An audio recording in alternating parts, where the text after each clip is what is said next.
ruux waliba waxaa hareeya nasiibkiisa. daatada aad dhageysanaysaan waa dhacdadii nasiib. beeni waa ay ka fog tahay ninkii yidhi jacayl weyd kugu helay hadduunan wadkaagii noqon ceebtaadu wehel u yahay. in wax loo sheegaa qofii waxaa ka habboon inuu waqtigu wax baraa. waxaase ayaan daraa ruux aan kuu ogayn heerka aad u taagan tahay inaad daba taal. waxaad maagan tahay aadanow, adiya maankaagu iyo meeshuu ilaah ku marin kala mid weeyaane.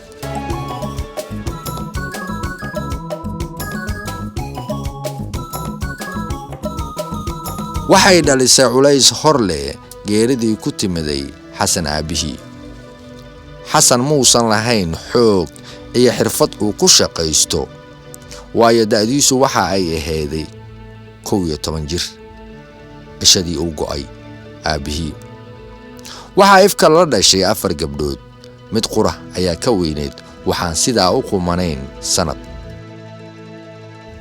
xasan hooyadii Timiro ayaa dani ku qasabtay inay u soo dhiciso quutulyoonkii daruuriga ahaa ay quudan lahaayeen reerku wax kala yeelkeeda. waxa ay ahayd ayaan daro hor leh inay xasan hooyadii aysan lahayn xirfad shaqo. waxay hore u ahayd xasan hooyadii marwo guri joogta oo ka sugta marasho iyo masruuf ninkeeda. 4 bilood baa ka soo wareegtay geeridii aabihii kolay ka heshay miis hilbaha lagu goobeeyo kawaan bari. xaqiiqdii waa ay ku yaran najaxeen reerku oo waxa ay ka dabooshay dhankii quutal maalmeedka. inkastuu xasan ka dhashay reero aad iyo aad sabool u ah, haddana waxa uu aaminsanaa inuu nolosha dhibta badan kaga bixi karo oo kaliya dadaal waxbarasho. tala waxay ka xumaatay xasan ibraahim subkade oo adduun ka hor yimiday maruu ahaa galaaskii 12aad ee dugsiga sare. waxay ahayd cisho ka duwan cishooyinka noloshiisa kuwa ugu ayaanka daran. waxay ahayd abaarihii 1:45 daqiiqo. wuxuu hortaagnaa fiishada xafiiska dugsiga.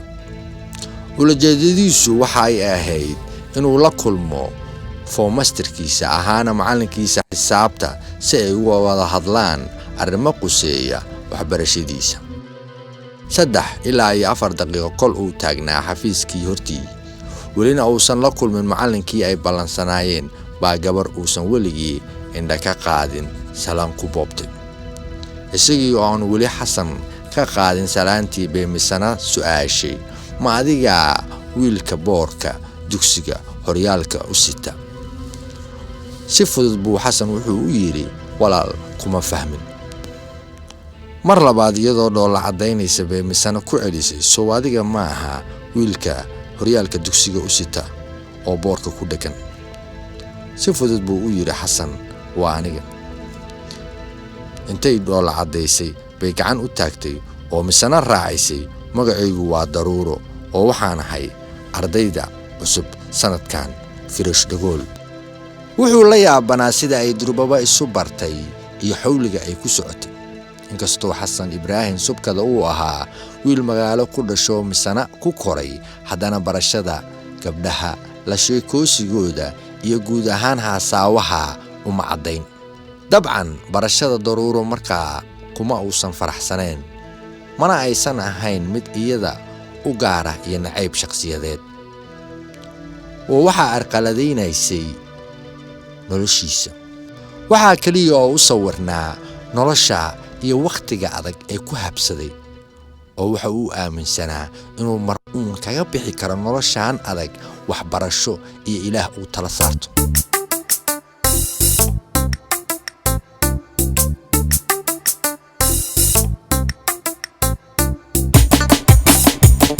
Daruuro waxay ahayd mid ka dhex muuqata ardayda yar iyo weyn.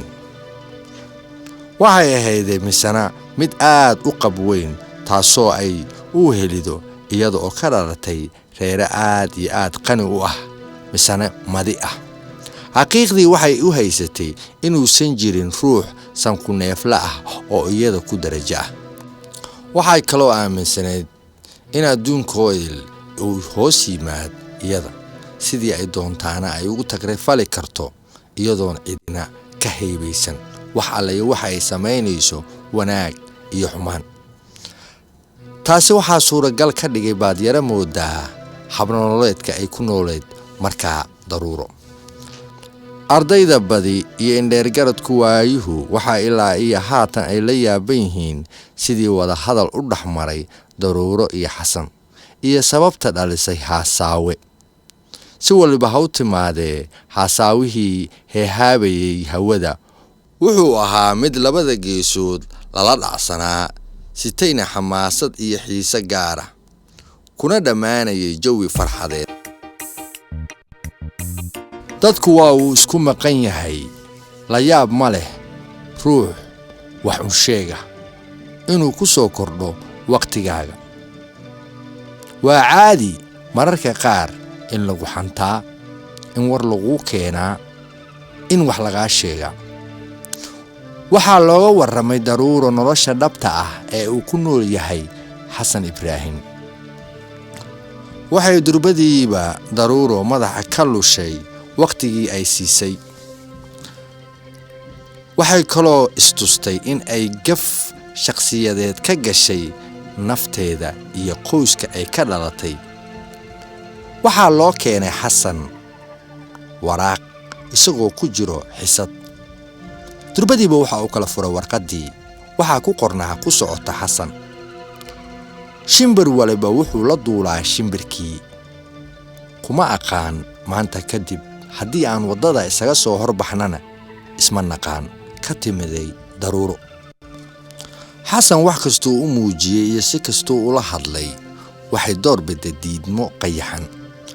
nasiib darro kuma uusan quus qaadan ee waa uu ku sii laba kacleeyey xubbigii uu u siday iyo galgaceylkii uu u hayay daruuro. taasi waxa ay dhalisay in bannaanada looga maadaysto calacalkiisii faraha badnaa. asxaabtiisii iyo intii ka naxaysay waa ay la taliyeen, balse muusan lahayn dhago uu wax ku maqlo iyo dhaayo uu ku arko xumaha ay kula dhaqmaysay daruuro. waa maragma doonto inay tusisay wax uu ruux ku calool go'aa ama shakhsi ka damqadaa. daruuro mid ay door bidda bay ahayd xumaatada nacaybka ay kula kacaysay, iyadoo markaa ay ka ahayd in uu wadda cad kaga haro oo dib dambe nolosheeda u soo sheegan. kaligaa waalo waa wareer adduun, ha lagula waasho waa wanaag jecel. xasankiisu waxa uu muuqakaa kaligaa waalo. wuxuu dhex mushaaxaa marxalad waliba midda ay ka qaraar tahay.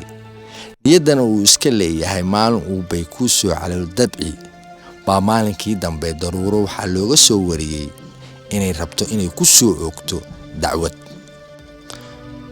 nasiib darro dadyowgii u soo wariyey buu dagaal ku oogay, colaadna u qaaday xasan. waxay daruuro cishadii dambe ku yeelatay dugsiga wiil ay haasaawo dhalanteed ah wadaagaan. waxa ayaan darro ahayd qorshaha daruuro oo ahaa markaa in ay ku bahdisho xasan. taasi waxay ku dhalisay xasan niyajab iyo xanuun hor leh. wuxuu ku guda jiraa marxaladda buu cishadii dambe ka qalin jibiyey dugsigii, balse sidii caadiga ahayd ayuu dugsiga u imaan jiray maalin waliba. muhiimadiisu markaa waxay ahayd oo keliya daruuro aragtideeda oo qura. dabcan wuxuu aaminsanaa hadduusan arag isha qur ah inaysan u tirsanayn cishadaa iyada ah. taasi daruuro ma aysan diirin ee waxay ku dhalisay caro hor leh iyo nacayb labalaabma.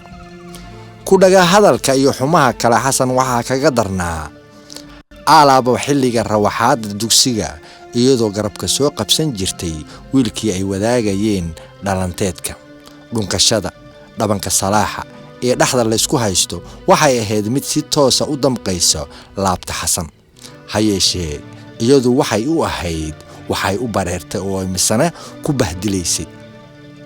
nasiib darro kuma uusan quus qaadan xasan ee sidii buu laabta ugu siday jaceylkii aan loo ogeyn.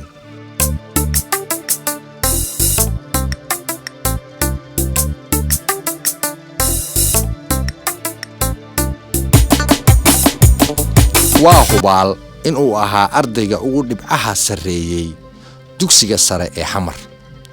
taa ka sokow wuxuu ka mid noqday 4 arday ee Jamhuuriyadda Soomaaliya hoggaanka u sitay. nasiib wanaag dadaalkiisii wacnaa baa dhaliyay in hiddaha iyo tacliinta sare ay u ballan qaado in uu tagi karo jaamacadaha ku yaal dalka tii uu doona sharuud la'aan. waxaan marnaba shaqi ku jirin in arday badani ay wax ku doonayeen garab ama laaluush, balse ay la'aayeen boos ay ka fadhiistaan jaamacadaha ku yaal dalka. fursadda aadka qaaliga u ah iyo naftiisii Xasan Ibraahim Subkade wuxuu u dayacay jacaylkii uu u hayay Daruuro ee aan loo ogeyn.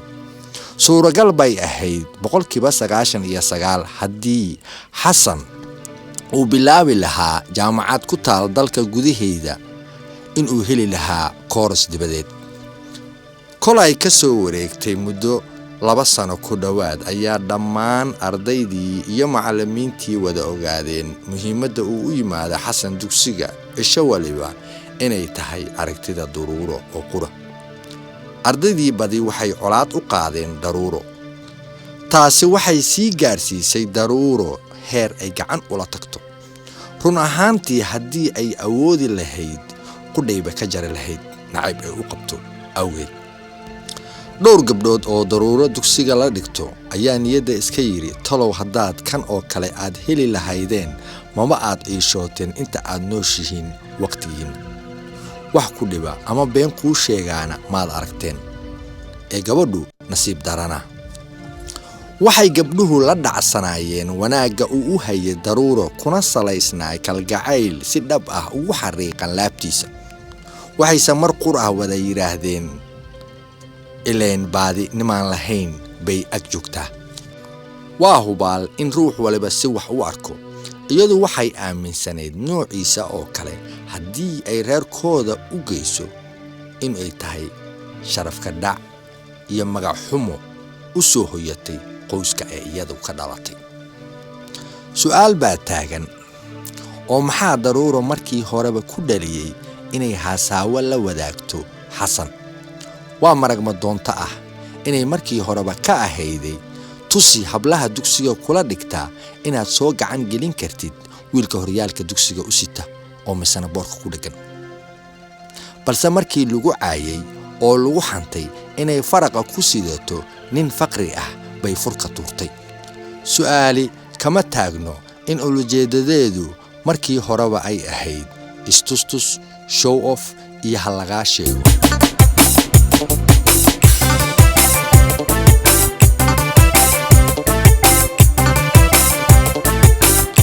Samiira oo ahayd Daruuro saaxiibteed qaaliga ah ayaa waxay garwaaqsatay dareenka ku weyn Xasan. wixii waqtiga ka horeeyay waxay u aragtay arrin caadi ah oo aan sidaa u buurnayn, balse cishada xigta bay sii garwaaqsatay in wiilku wax ku weyn yihiin oo aysan ahayn waxa kani wax yaryaraysi iyo quursi gala. isla weynida ku jirta saaxiibteedna ay tahay garaad xumo. indhaweydba Samiira waxay door xulaysay fursad ay ku wada hadlaan iyada iyo saaxiibteed. maalin ay ka soo wada rawaxeen dugsigii ayaa Samiira ka codsatay saaxiibteed Daruuro inay maanta u raacdo aqalkooda. codsigii waa uu u hirgalay Samiiro. xaafadii goortii la wada tagay ayaa Samiiro ku soortay saaxiibteed Daruuro qada sharaf gaaban. cabaara markii la wada nastay baa Samiira su'aashay walaal maxaad wax ula qaban la'dahay wiilkan kuu hanweyn. ma ogtahay in shimbir waliba uu la duulo shimbirkiis. uma aan malaynayo in aan xataa kobaha ku tiran lahaa kaas. saaxiibey miyaadan iga naxayn mideeda kale maxaad hoos iigu dhigi. ilaah baan kugu dhaarshee ma noocaas baad meel kala soo toosi lahayd ayay si kibir iyo isla weynin adduuni ka muuqdo u tiri Daruuro. maxaa sidaad ugu hadli bay tiri Samiiro. waad garan kartaa adiguba ayaa loogu jawaabay. saaxiibey wax kani waa adduun. wiilka kani waa wiil dhalinyaro ah. waxbarashadiisa haddii uu sii watana wuxuu gaari karaa heer. waxaan ku dhihi lahaa walaal wax la qabo.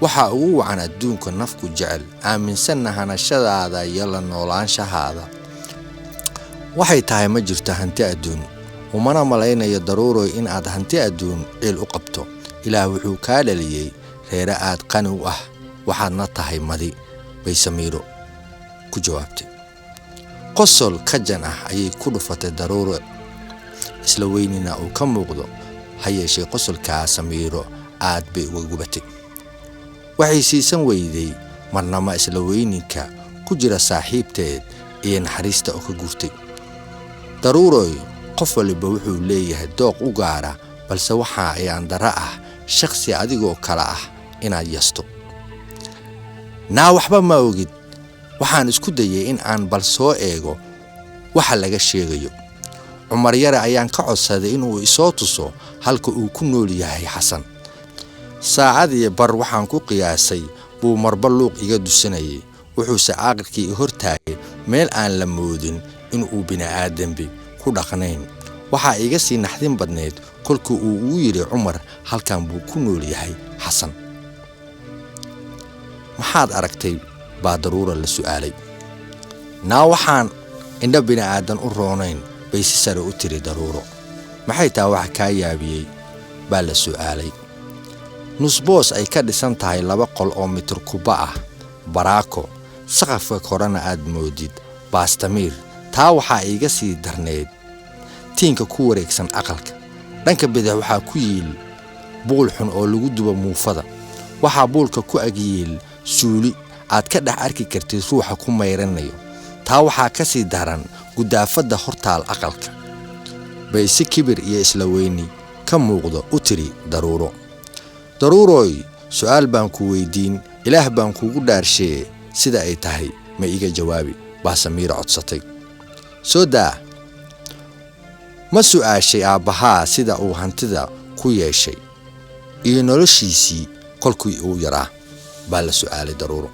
aabahay wuxuu qaninimada ka dhaxlay awowgay reerkeenoo dhamina waa wada maal qabayn bay si sare u tiri daruuroy anigu aabahay wuxuu ku dhashay waxay ahaayeen reerkoodu reer guuraa xoola dhaqataa markii uu ahaa 12 jir buuroorkoodii ka soo tagay si uu wax uga bedelo noloshiisa nasiib darro degmada uu markaa ku socday idima uusan ka garaneyn balse Allah watay sanad iyo 8 bilood kol uu sii dhex taagnaa degmadii buu nasiib wanaag helay iskuul uu furay isticmaalkii gumaysiga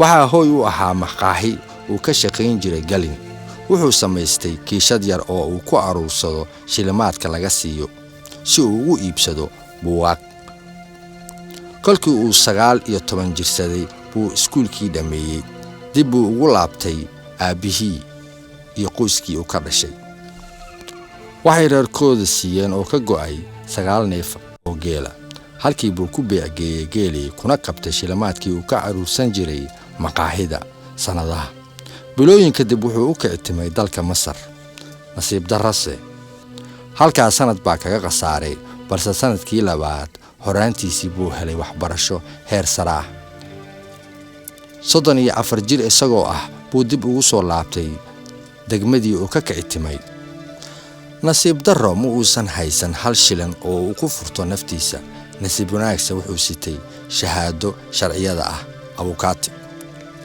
wuxuu ka mid noqday danyaradii u doodaysay xurnimadoonka Soomaaliyeed nasiib wanaag halgankiisii kama uusan quusan marxalad walba oo la soo daristaa naftiisa ilaa aakhirkii uu noqdaa dibutaate baarlamaani waxaan dhashay oo aan aqliyeystay aabahay oo ah baarlamaani run ahaantii maanan garanayn taariikhda noloshiisa aabahay ilaa uu iga sheekeeyay waxaan xaqiiqdii ku faraxsanahay kartida iyo adkaysiga aabahay waxaan rumaysanahay inuusan jirin ruux loo hibeeyay faqriga iyo jahliga bay Samiiro tiri oo ma waxaad leedahay aabahay wuxuu ku dhashay baadiyo bay tiri daruuro iyadoo suuroonayso hadalkii loo sheegay in la moodo ruux aan dhadhansan biyo dhiciisa waxa ayaan darro ah in ruux uu ka been sheego noloshiisa ama tan waalidkii bay tiri Samiiro wax hadal kamaysan dhiiban daruuro balse waxaa hadalkii dib ugu soo laabtay Samiiro oo tiri haddii aad ogeyd iyo haddii aadan ogeyn daruuroy saddex waa ay ku yartahay Soomaalidu ma jiro saddex awoowe ruux ka tirsada aqoon-yahan oo jiro da'deena tusaale ahaan injineer doctor professor iyo wixii la mid ah ma jiro Soomaali ku dhashay saddex awoowe magaalo haddii ay jiraanna waa hal iyo dhif ma jiro ruux saddex awoowe ka tirsado qananimo la sheegaa waa ay jiraan dad badan oo saddex awoowe ka tirsado ibnu Sheekh muxaafidul Quraan waa ay jiraan shakhsiyaad lahaa xoolo ama iska yara ladnaa balse ma jirin qananimo la sheegaa royal family waa ay jireen dad badan oo deganaa xeebaha Soomaaliya ama ha ku dhashaan ama ganacsi ha u deganaadaan Soomaalidu asalkeedu waxay ahayd dad reer guuraa ah oo xoolo dhaqataa 75% dadkuna wuxuu ilbaxay kolkii aynu xurnimada qaadanay 25% waxaana wax bartay 11% runtiina waa ay jirtay nolol sal leh adigu ma dadkii horaad ka hartay bay si laciifnimo ka muuqato u tiri daruuro waxaa qalbigeeda Ilaahay ku soo riday Samiiro maalin ay iskuulka wada joogeen iyada iyo daruuro in loo keenay dhambaal uu soo qoray Xasan kaasoo aysan hubsan daruuro wixii ku qornaa halkii loogu dhiibana ay kaga dhaqaaqday orod bay isku sii daysay Samiiro oo ka soo dhex saartay buugaagteedii iskuulka warqadii iyadoo hakan bay haddana ka codsatay daruuro inay u aqriso warqadda gacanteedii midig bay kor u saartay daruuro taasoo micnaheedu ahaa wad waxa ay sheegayso ama aqri warqadii bay aqrin ugu dhaqaaqday Samiiro ku socoto durdurkii nolosha daruuro salaan aan ku qiyaasay inay u dhan tahay qadarin iyo xubbi gaar ah ee iga hano waa warqadii 89 ee aan ku soo qoro balse qoraalka kan waxa uu dheer yahay kuwii hore waa dood dhaxmartay aniga iyo naftayda kadib markii aynu xajin weynay laxawga iyo dareenka jacayl ee marka xiga nagu sii siyaadayo taasoo aan goosanay aniga iyo naftayda in aan wada jirku ugu soo bandhigno waxaana gubayo har iyo habeen waxaan ku iri naftayda ay wax ila garo go'ashada ka faallo go'yaal hore waxaa jiray cadale iyo googa malaha waa afgarashe iga gunud fariimaha gabaldhac iyo waa bari goormaynu joognaa gacmahayga labada teebaa garawsha leh dhibka igu guduudsaday miyaad garata meeshay godolooladee tahay mise waxaad u garatay inaan kugu gadaangiday waxay naftaydii markiiba jawaab iiga dhigtay go'ashada la faalee garashada la qoondee aadmiga wixii guba farta wuu ku godi jiray laba gu iyo dheeraad dhulkunbaad garaacdaa anna way guhaadaa iidiida gamai gabaldhac iyo waa bari waad igu galgalataa geed mira ku yaalaan haddaadan laaca gaarayn go'aankiisa ruux lihi haddaanu kuu garaabin iga daa gilgilashada ila garatay xasanow daqiiqado baa oogadu i oloshay uurkunu i ilmeeyey waxaanse markii dambe ku iri naftaydii xalay waan gam'i waayey gogashaan qaban waayey galgalad baan ku jiraayey garashadayda sabooshaay u gudbuuxi lahaa qantaalaha igu yaalla inaad qaar iga goyso gacalow filayay hagandoodo miyaa intaa maraynu isla maraynay wada hadal anigii naftaydii bay in cabaara iga aamustay waxayse si kadis igu noqotay markii dambe u tiri intii aad godgalayso ama aad guur ka helayso gabadhaa ha ka quusan halkii waxaan ku garwaaqsaday aniga iyo naftayda inaan isku si wax u aragno waxaan idhi anigoo farxad la ilmaynayo guubaabo weeye golaangolay geediga aan laba raro ka timiday Xasan Ibraahim Subkade aqrintii marka ay dhamaysay Samiiro bay halkii ay ka xigtay daruuro ku eegtay indho ilmo ku joogsadeen oo ay naxariis beer qaatay nasiib darro waxba imaysan iska bedelin daruuro oo waxayba la yaabaneed gabadha ilmaynaysa intii kuma aysan samrin Samiiro waxay isku dayday bal inay barido waa intaas soo calool dabacdaa nasiib darrase baryadeedii waxba ma aysan soo kordhin hoosii korkorkay wax uu sheegtay oo ay tusaaleysay in dhan kaliya aysan ahayn noloshu iyo waqtiga mar ay isbedeli karto oo ay ku gacan saartay niyadda iska tiri beri ka maalin haddii ay dani kaa gasho tani noocay doonta ha noqotee adna sidii kuu gali. waxay istustay Samiiro inay barasho weyn ugu laabneed saaxiibteed. cishadaa wixii ka dambeeyey markii ay dugsiga isku arkaan salaan guud mooyaane wax kale isumaysan darsan jirin. ciriiri ayay sii gashan noloshii Xasan iyadoo ay sababtay waxyaabaha looga soo warinayo Daruuro la xirasho ay la xiratay mid kale oo kaba sii sareeya kii hore oo u caalaa.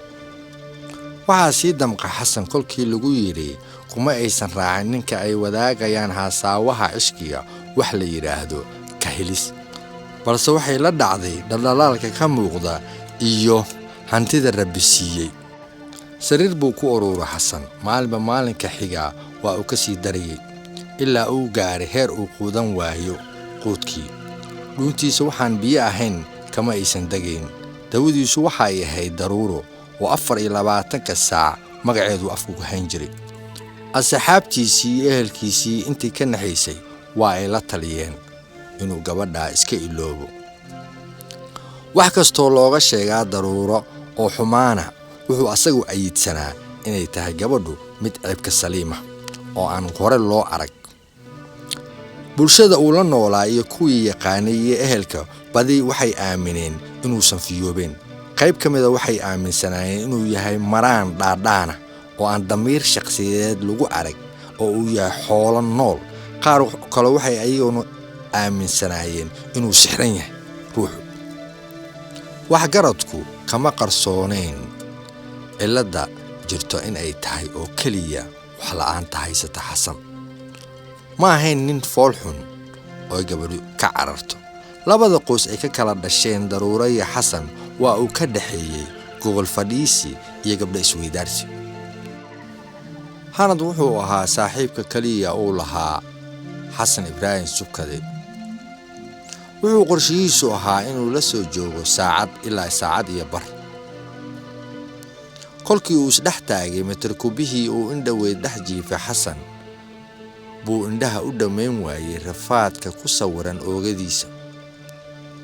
war Xasan ii waran waase caafimaadkaagu buu yiri Hanad. ha yeeshee Xasan wuxuu ahaa maqanaha joogo. wuxuu ku maqnaa hees lagu soo gunaanadayay barnaamijkii bandhiga raadiyaha oo uu ku luuqeynayay fanaankii weynaa Salaad Maxamed Shardi Salaad Derbi. ratigaan haynahay aqalku ridaayo dalka lama dul saare.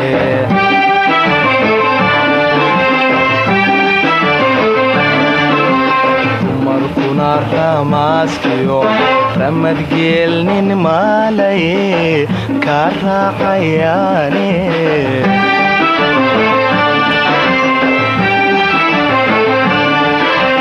qalbigaygu tuurabay ralyama noqoto.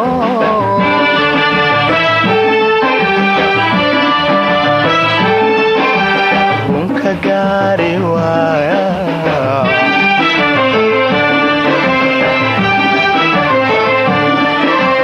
anna waan israacshayo riyadiya qurdadanba. war Xasan ii waran waase caafimaadkaagu buu 4 ilaa 5 mar ku celceliyay Hanad. goordan buu soo baraarugay.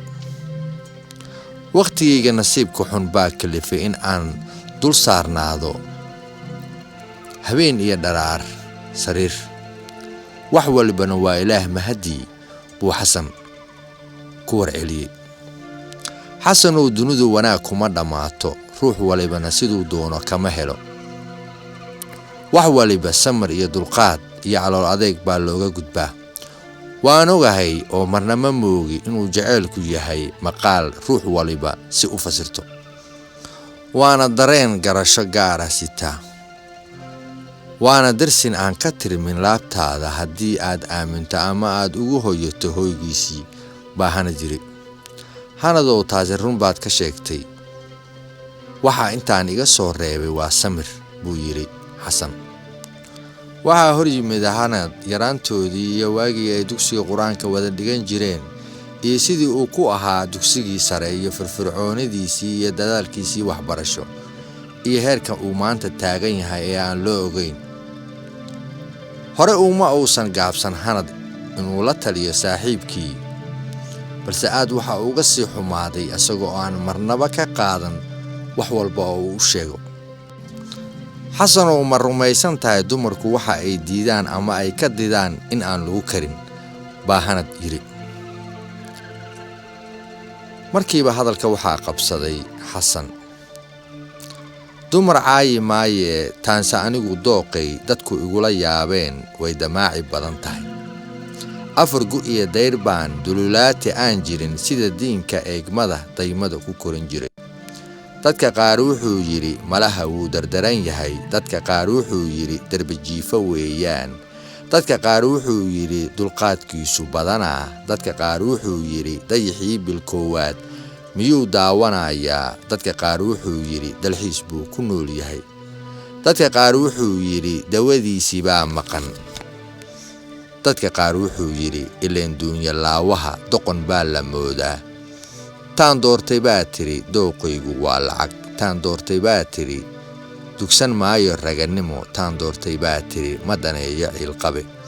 waxaa iga dardaarana damanuhu ha fiirsado, waxaa iga dardaarana ragga iga dambeeyow doqon wehel hamoodina, naftu weli imay dayn, waxaanse dareemaa inay ugu dambays tahay inaan dunida sii jiro, inaan dunida sii jiro.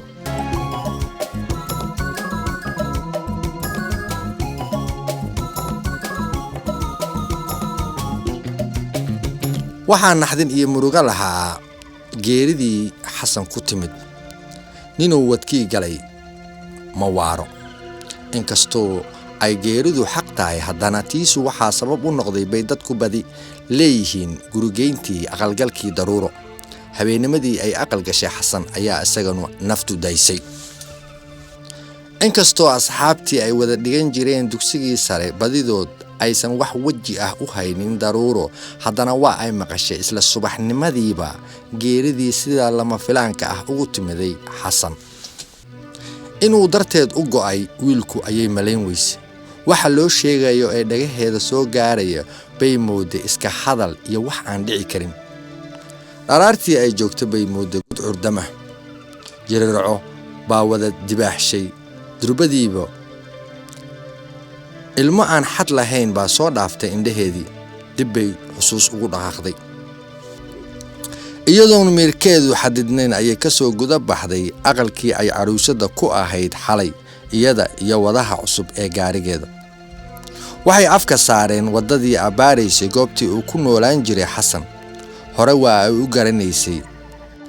nasiib darrase ma aysan ku soo booqon inta uu xataa sakaraad dilmayay. buuqa iyo dadka isdhaafdhaafaya daruuro cidina kama aysan garanayn. bartanka daaradda markay allaylaha sii taagtay oo ay weli goobaysa ruux ay bar aqooto ama ruux uun jiheeyo bay ka war heshay halgaad kal xawaaji. waxay ku soo baraarugtay oo indhaheedu qabteen ruux weyn oo haweena oo caray iyo caytin isku darsatay oo misana laga celcelinayo. ma maantay dhex taagan tahay aqalkayga, ma maantay dhex taagan tahay aqalkayga nacalada haddaan nafta ag dhigin, bay xasan hooyadii ku celcelisay dhowr jeer. intii ay ku sii maqnayd xasan hooyadii afkeeda ayaa gabari gadaal kaga timid oo ku habtiri. meel loogu yimid cir iyo dhul bay garan weysay daruuro. wareerkii haye baa ku sii siyaaday. in door ah kolkii dhulka lagu cajiimay ayaa goor dambe islaan ilaahay u bixiyey oo halkii looga furdaamiyey. dantu waxay ku qasabtay in ay dib uga laabato aqalka intaan nafta la ag dhigin. aqalku waa uu buux dhaafsanaa. dadku badi muusan haysan meel ay kala fariistaan. intii garanaysay xasan, ehel, asxaab iyo jaar badi indhaha waxay ku gubayeen daruuro. inta faruuryo qaniisanaysana fara laguma tirin karin. gaarigeedii gudihiisii markii ay gashay ayaa wadihii gaarigeedii ku yidhi maxaafadii baan qabanaa walaal. in door ah markii ay ka aamusneed bay kol dambe tiri iga warsug aniga. saacadihii yaraa ayaa dhammaan oogadeedii isku beddeshay. waxay baadi goobaysa ruux ay waraysato goobta lagu aasaya xasan. kol dambaysa wiil dhalinyaro ah oo xaafadda deganaa u sheegay in lagu aasi doono galabta 4 galabnimo qabuuraha Macalin Nuur kiiloomitir 13. waxay goosatay inay gaarigeeda ku dhex sugto inta laga gaarayo waqtiga.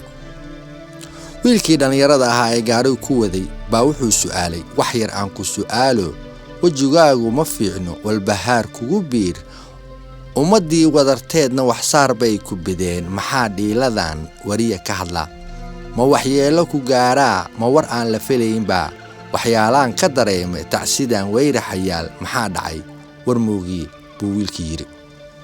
markiiba daruuro waxay ku jawaabtay, weligeedba adduunku walbahaar lama waayo, xumihii iyo wanaagga isla jiida wadaanto, qofna way wadwadaayo ayaamay wilcisaa, qofna way warfisaayo wareer bay ku ridaa, isla weynin ma fiicno waxyeel bay tarmisaa, fartaydiya wadnaha waxa gaaray ogsoon, walbahaarka naftayda hay weydiin dhibaheeda bay tiri daruuro iyadoo ilmeynaysa. sheeko aynu wadaagno ee waxa jira ii sheeg abaayo, ayuu yiri wiilkii. dawadeedii la waatani abow, ayay ku jawaabtay daruuro. wuxuu wiilku cabirtay inay gabadhu la cataabayso waxa ay hore u geysatay, inkastoo ay ahayd marwo. goor dambe uga sheekaysay wixii dhex maray iyada iyo xasan iyo marxaladii qaraareed ee ay dhaxal siisay. wiilkii waxaa ka soo haray ama kaag iyo la yaab. wuxuu la yaabanaa oo marnaba maankiisu qaadan la'aa sida naxariistu ay gabadhu uga guurtay. wuxuu siisan waayay sida ay u gashay ruux isha walba hortaagnaan jira, una muujiyay heerka uu u taagan yahay, isla mar ahaantaana laga akhrisan karay falalkiisa oo aysan ahayn mid maalmo iyo bilooyin ah, ahaana mid soo jiitamayay sanado iyo siyaado. walaal, tani daawo ma leh, waagu caawimaada lahaa adigaa seegay, ruux go'ayna gadaal uma soo hiigto. haatan waxaa tahay marwo, waxaan ku dhihi lahaa gurigaagan haatan guntigaada ku jiro ha iska burburin, sheekadaana yuusan ogaanin ninka haatan ku qabo, ayuu wiilkii yiri. taasi waxay ka tiri daruuro, dooqaygu weligii lacagtuun danayn jiray, dareenkaygu ma yeelin dantaydiiyo taladayda, carabkaa iska diido dunyar oo cunto raacday, dib u soo celiyaa haddii duuniya maaliyo dahab laygu hagoogo, dheema laygu kordaadsho ama daar lay seexsho, dabaqo 100 gaaray dawo iima noqdaan, dembigii aan sameeyaa dawankayga xasuustaa, ku qoraa dabajoog, guur damboon haweystaa oon iraa ku dangayso, waa waxaan la damcaynoo dayaxa iiga madow, dabshidkan ka habsaamee, dariskow hay waraysan, dariskow hay waraysan, dariskow hay waraysan. dhammaad. daatada aad dhageysanaysaan waxaa idiin soo tabinaya waa Cabdixakiin BR, waa qorihii ifka nolosha iyo buuggii uur ku taalo. waxaan hilmaami karayn Dr. Cabdullaahi Sheekh Xuseen ahaana madaxii golaha murtida iyo madadaalada National Theatre-ka, abaalkii iyo tafatirkii uu ku sameeyay dhacdada nasiib. waxaan kaloo aan ilaabi karayn abwaankii qaranka Soomaaliyeed Maxamuud Cabdullaahi Ciise. waxaan kaloo mahad u hayaa Isliir Record Lii Faarax oo isku jaangooyay daatadan maqalka oo CD-ga. waxaana hilmaami karayn saaxiibkay Maxamed Wiilwaal, tafatiraha bartamaha ahna wariyaha KFAI. waxaa wadajir u soo saaray Cabdixakiin BR iyo Isliir Record. inta aan daata noocaana ku kulmi doono, amaana Allah.